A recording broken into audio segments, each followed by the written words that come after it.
ಬೆಂಗಳೂರಿನಲ್ಲಿ ಎಲ್ಲೆಲ್ಲೂ ಗುಂಡಿ ಗಂಡಾಂತರ, ತಿಲಕ್ ನಗರದಲ್ಲೂ ಅಷ್ಟೇ ಗುಂಡಿ ಬಿದ್ದು ಹೋಗಿದೆ. ಮುಖ್ಯ ರಸ್ತೆಯಲ್ಲೇ ಗುಂಡಿ ಬಿದ್ದಿದ್ದು ಸವಾರರು ಪರದಾಡ್ತಿದ್ದಾರೆ. ಮಾಜಿ ಶಾಸಕರ ಮನೆ ಮುಂದೆನೇ ರಸ್ತೆ ಗುಂಡಿ ಬಿದ್ದಿದೆ. ಬೆಂಗಳೂರಿನ ರಸ್ತೆಗಳ ಕಥೆ ಇದು. ಎಲ್ಲಿ ನೋಡಿದ್ರು ರಸ್ತೆಯಲ್ಲೆಲ್ಲ ಗುಂಡಿ. ಇದು ತಿಲಕ್ ನಗರದ ಚಿತ್ರಣ. ಇಂಥ ರಸ್ತೆಯಲ್ಲಿ ನಿತ್ಯ ಸಂಚಾರ ಮಾಡೋದು ಅಂತಂದ್ರೆ ನಿಜಕ್ಕೂ ಬಹಳ ದೊಡ್ಡ ಅಪಾಯ. ಈ ಬಗ್ಗೆ ಇನ್ನಷ್ಟು ಡೀಟೇಲ್ಸ್ ಪಡೆಯೋಣ. ನಮ್ಮ ಪ್ರತಿನಿಧಿ ಕಿರಣ್ ಸೂರ್ಯ ಈಗ ಸಂಪರ್ಕದಲ್ಲಿದ್ದಾರೆ. ಕಿರಣ್, ಬೆಂಗಳೂರಿನ ರಸ್ತೆಗಳಲ್ಲಿ ಗುಂಡಿ ಬೀಳದ ರಸ್ತೆನೇ ಇಲ್ಲ ಅಂತ ಅನ್ಬೇಕು, ಆ ಪರಿ ಚಿತ್ರಣ ಇದೆ. ಅದರಲ್ಲೂ ತಿಲಕ್ ನಗರದ ದೃಶ್ಯ ನೋಡ್ತಾ ಇದ್ವಿ. ಅಲ್ಲಿನ ಪರಿಸ್ಥಿತಿ ಏನು, ಜನ ಏನಂತಾರೆ?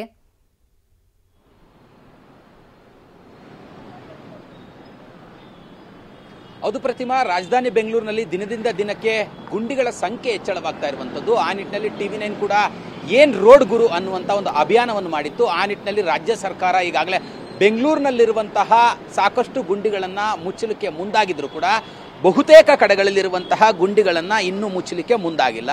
ಈ ನಿಟ್ಟಿನಲ್ಲಿ TV9 ಇಂದಿನಿಂದ ಮತ್ತೆ ಅಂದ್ರೆ ಗ್ರೌಂಡ್ ರಿಪೋರ್ಟ್ನ ಮಾಡ್ಲಿಕ್ಕೆ ಮುಂದಾಗಿರುವಂಥದ್ದು. ಎಲ್ಲೆಲ್ಲಿ ಗುಂಡಿಗಳನ್ನ ಮುಚ್ಚಿಲ್ಲ ಅನ್ನೋಂಥದ್ದನ್ನ ಸದ್ಯ ನಾನೀಗ ತೋರಿಸ್ಲಿಕ್ಕೆ ಮುಂದಾಗ್ತೀನಿ. ಸದ್ಯ ನಾನೀಗ ಬನ್ನೇರ್ಘಟ್ಟ ರೋಡ್ನಿಂದ ತಿಲಕ್ ನಗರಿಗೆ ಸಂಪರ್ಕ ಕಲ್ಪಿಸುವಂತಹ ಮುಖ್ಯ ರಸ್ತೆಯಲ್ಲಿದ್ದೀನಿ.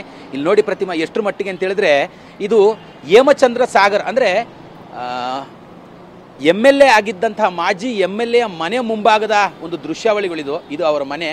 ಇದು ಅವರ ಮನೆಯ ಮುಂಭಾಗದಲ್ಲಿರುವಂತಹ ಒಂದು ರಸ್ತೆಯ ದುಸ್ಥಿತಿ ಅಂತೇನು ಹೇಳ್ಬೋದು. ಈ ಒಂದು ರಸ್ತೆಯಲ್ಲಿ ಗುಂಡಿಗಳಾಗಿದ್ವು. ಆ ಗುಂಡಿಗಳನ್ನ ಕಾಂಕ್ರೀಟು ಡಾಂಬರ್ನಿಂದ ಅಧಿಕಾರಿಗಳು ಮುಚ್ಚಲಿಕ್ಕೆ ಮುಂದಾಗಬೇಕಾದ್ರೆ ಇವ್ರು ಏನ್ ಮಾಡಿದಾರೆ ಅಂದ್ರೆ ಇಲ್ಲಿ ಇಷ್ಟು ದೊಡ್ಡದಾದಂತಹ ಪ್ಯಾಡಿಂಗ್ ಜೆಲ್ಲಿಗಳನ್ನ ಹಾಕಿ ಈ ಗುಂಡಿಗಳನ್ನ ಮುಚ್ಚುವಂತ ಕೆಲಸ ಮಾಡಿದ್ದಾರೆ. ಅಂದ್ರೆ ಇದು ಗುಂಡಿ ಮುಚ್ಚುವಂತ ಕೆಲಸ ಅಲ್ಲ, ಇದು ಗುಂಡಿ ಕಾಣಿಸದಂತೆ ಮಾಡುವಂತಹ ಕೆಲಸ. ಅಂದ್ರೆ ಈ ಪ್ಯಾಡಿಂಗ್ ಜೆಲ್ಲಿ ಹಾಕಿರೋದ್ರಿಂದ ವಾಹನಗಳು ಅಂದ್ರೆ ದ್ವಿಚಕ್ರ ವಾಹನ ಸವಾರರು ಈ ರಸ್ತೆಯಲ್ಲಿ ಇಳಿದಂತಹ ಸಂದರ್ಭದಲ್ಲಿ ಕಲ್ಲುಗಳ ಮೇಲೆ ಚಕ್ರ ಹತ್ತುತ್ತಿದ್ದಂತೆ ಸ್ಕಿಡ್ ಆಗತ್ತೆ, ವಾಹನ ಸವಾರರು ಪಲ್ಟಿ ಆಗ್ತಾರೆ. ಇಲ್ಲಿ ನೋಡಿ, ನಾನು ತೋರಿಸ್ತೀನಿ ಇಲ್ಲಿ ಎಷ್ಟರ ಮಟ್ಟಿಗೆ ಇವರು ಗುಂಡಿಯನ್ನು ಮುಚ್ಚುವಂತ ಕೆಲಸ ಮಾಡಿದ್ದಾರೆ. ಇಲ್ಲಿ ಇವರ ಕಾರ್ಯ ವೈಖರಿ ಎಷ್ಟರ ಮಟ್ಟಿಗೆ ಅಂತ ಹೇಳಿದ್ರೆ ಫುಲ್ ಸಂಪೂರ್ಣವಾಗಿ ಏನಿಲ್ಲ, ಇದು ಕಾಂಕ್ರೀಟು ಅಲ್ಲ, ಡಾಂಬರು ಅಲ್ಲ, ಇದಕ್ಕೊಂದು ಸಿಮೆಂಟು ಹಾಕಿಲ್ಲ, ಏನೇನಿಲ್ಲ, ಕಲ್ಲುಗಳನ್ನ ತಂದು ಇಲ್ಲಿ ಸುರಿದೋಗಿದ್ದಾರೆ. ಇಲ್ಲಿ ಪ್ರತಿಯೊಂದು ಗುಂಡಿಗೂ ಕೂಡ ಇದೇ ರೀತಿಯಲ್ಲಿ ಮಾಡಿರುವಂಥದ್ದು. ಬೆಂಗಳೂರಿನಲ್ಲಿ ಸಾಕಷ್ಟು ಬಾರಿ TV9 ಕೂಡ ಇದ್ರ ಬಗ್ಗೆ ಸುದ್ದಿಯನ್ನ ಮಾಡಿತ್ತು. ವಾಹನ ಸವಾರರು ಗುಂಡಿಯಲ್ಲಿ ಬಿದ್ದು ಕೈಕಾಲು ಮುರ್ಕೊಂಡ್ರು, ಸೊಂಟ ಮುರ್ಕೊಂಡ್ರು, ವಾಹನ ಅಪ್ಸೈಡ್ ಆಯ್ತು, ಹಿಂದೆ ಕೂತಿದ್ದಂಥವ್ರು ಸಾವನ್ನಪ್ಪಿದ್ರು ಅಂತೇಳಿ. ಅದಕ್ಕೆ ಪ್ರಮುಖವಾದಂತಹ ಕಾರಣ ಅಂತ ಹೇಳಿದ್ರೆ BBMPಯ ಮತ್ತೆ GBA ಅಧಿಕಾರಿಗಳ ನಿರ್ಲಕ್ಷ್ಯ. ಇಲ್ಲಿ ಇಷ್ಟರ ಮಟ್ಟಿಗೆ ಈ ಕಲ್ಲುಗಳನ್ನ ಹಾಕೋಗ್ಬಿಟ್ರೆ ವಾಹನ ಸವಾರ ಓಡಾಡೋದಾದ್ರೆ ಹೇಗಿಲಿ? ಇಷ್ಟು ದೊಡ್ಡದಾದಂತ ಇಲ್ಲಿ ನೋಡಿ, ನಾನೀಗ 10ಕ್ಕೂ ಹೆಚ್ಚು ಕಲ್ಲುಗಳನ್ನು ತೆಗೆದಿದ್ದೀನಿ. ಇನ್ನು ಇದರ ಮೇಲೆ ದ್ವಿಚಕ್ರ ವಾಹನಗಳು ಇಲ್ಲ ಅಂದ್ರೆ ತ್ರಿಚಕ್ರ ವಾಹನಗಳು ಓಡಾಡದಂತಹ ಸಂದರ್ಭದಲ್ಲಿ ಏನಾಗ್ಬೇಡ ಪರಿಸ್ಥಿತಿ, ವಾಹನ ಸವಾರಿಗೆ ಎಷ್ಟು ಸಮಸ್ಯೆ ಉಂಟಾಗಬೇಡ. ಕೂಡಲೇ ಇಲ್ಲಿನ ರಸ್ತೆಗಳನ್ನು ಕೂಡ ಗುಂಡಿಯನ್ನ ಮುಚ್ಚಿ ಈ ರಸ್ತೆಗಳನ್ನು ಕೂಡ ಸರಿಪಡಿಸಿ ಅಂತೇಳಿ ವಾಹನ ಸವಾರರು ಸಾಕಷ್ಟು ಆಕ್ರೋಶವನ್ನು ವ್ಯಕ್ತಪಡಿಸ್ತಿದ್ದಾರೆ. ನನ್ನ ಜೊತೆಯಲ್ಲಿ ಮಾತಾಡ್ಲಿಕ್ಕೆ ವಾಹನ ಸವಾರರು ಕೂಡ ಇದ್ದಾರೆ, ನಾನು ಅವ್ರನ್ನೇ ಮಾತಾಡಿಸ್ತೀನಿ. ಸರ್, ಇದು ತಿಲಕ್ ನಗರ ಮುಖ್ಯ ರಸ್ತೆ. ಇಲ್ಲಿ ಸಾಕಷ್ಟು ಗುಂಡಿಗಳಾಗಿದ್ವು. ಈ ಗುಂಡಿಗಳನ್ನ ಮುಚ್ಚಿ ಅಂತ ಹೇಳಿದ್ರೆ ಇವರು ಪ್ಯಾಡಿಂಗ್ ಜೆಲ್ಲಿಗಳನ್ನ ತಂದು ಹಾಕೋಗಿದಾರಲ್ಲ. ತಾವು ಕೂಡ ಈಗ ಮಗು ಜೊತೆ ಬರ್ತಾ ಇದ್ದೀರಾ, ಹೇಗ್ ಅನ್ಸುತ್ತೆ ಸರ್ ಈ ಒಂದು ರಸ್ತೆಯಲ್ಲಿ ಓಡಾಡುವಂತಹ ಸಂದರ್ಭದಲ್ಲಿ? ಸರ್, ರೋಡ್ಸ್ ಅಂತೂ ಫುಲ್ ವರ್ಸ್ಟ್ ಇದೆ. ಮಕ್ಕಳನ್ನ ಕರ್ಕೊಂಡು ಹೋಗೋದು ಕಷ್ಟ ಆಗ್ತಿದೆ. ಅವ್ರು ಈ ಥರ ಫಿಲ್ಲಿಂಗ್ ಮಾಡೋದು ಬಿಟ್ಟು ಅಟ್ಲೀಸ್ಟ್ ಹೊಸ ರೋಡೇ ಹಾಕಿದ್ರೆ ಸ್ವಲ್ಪ ಜಲ್ದಿ ಎಲ್ಲ ಪ್ರಾಬ್ಲಮ್ ಸಾಲ್ವ್ ಆಗುತ್ತೆ.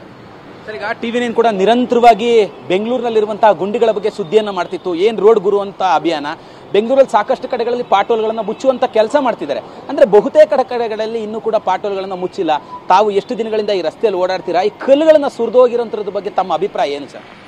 ಸರ್, ನಾನು ತುಂಬ ವರ್ಷದಿಂದ ಇದೇ ರೋಡಲ್ಲಿ ಓಡಾಡ್ತಿದ್ದೀನಿ. ಬಟ್ ನಮಗೆ ತುಂಬ ತೊಂದರೆ ಆಗ್ತಿದೆ. ಇಲ್ಲಿ ಪಕ್ಕದಲ್ಲಿ ಹಾಸ್ಪಿಟಲ್ ಪಕ್ಕದಲ್ಲೇ ಐತೆ. ಹಾಸ್ಪಿಟಲ್ ಮುಂದೆನೇ ಹೆಂಗಿದೆ ಅಂದರೆ ಈ ಲೋಕಲ್ ಏರಿಯಲ್ಲಿ ಹೆಂಗೆ ಯಾವ ಥರ ಇದೆ ಅಂತ ನೀವು ಇಮ್ಯಾಜಿನ್ ಮಾಡಿ ನೋಡಿ. ಜನರಿಗೆ ಎಷ್ಟು ತೊಂದರೆ ಆಗ್ತಿದೆ ಅಂತ ನೋಡಿ. ಗಾಡಿಗಳು ಫುಲ್ ಡ್ಯಾಮೇಜ್ ಆಗುತ್ತೆ, ಎಲ್ಲರಿಗೂ ಎಲ್ಲ ಡ್ಯಾಮೇಜೇ, ಏನೂ ಸರಿ ಇಲ್ಲ ಈ ರೋಡಲ್ಲಿ. ಮತ್ತೊಂದು ತಾವು ಕೂಡ ಹೇಳ್ತಿದ್ರಿ ಇದು ಆಸ್ಪತ್ರೆಯ ಮುಂಭಾಗದಲ್ಲಿ ಅಂತೇಳಿ. ಇಲ್ಲೇ ಮಾಜಿ ಶಾಸಕರ ಮನೆ ಕೂಡ ಇರುವಂತದ್ದು. ಅವರ ಮುಂಭಾಗದಲ್ಲಿ ಇಂಥದ್ದೊಂದು ದುಸ್ಥಿತಿ ಆಗ್ಬಿಟ್ರೆ ಇನ್ನು ಸಣ್ಣ ಪುಟ್ಟ ರೋಡ್ಗಳಲ್ಲಿ ಸಾಮಾನ್ಯರು ಓಡಾಡುವಂತಹ ಪರಿಸ್ಥಿತಿ ಏನು? Thank you. ಅಂದ್ರೆ ಪ್ರತಿಮಾ, ಇವಿಷ್ಟು ಕೂಡ ದ್ವಿಚಕ್ರ ವಾಹನ ಸವಾರ ಹೇಳ್ತಾ ಇರುವಂತದ್ದು. ಈ ಒಂದು ರಸ್ತೆಯಲ್ಲಿ ಓಡಾಡಲಿಕ್ಕೆ ಸಾಕಷ್ಟು ಸಮಸ್ಯೆ ಉಂಟಾಗ್ತಿದೆ ಅನ್ನೋಂಥ ಒಂದು ಮಾತುಗಳನ್ನು ಹೇಳ್ತಾ ಇರುವಂತದ್ದು. ಥ್ಯಾಂಕ್ ಯು ಕಿರಣ್ ತಮ್ಮ ಮಾಹಿತಿಗೆ.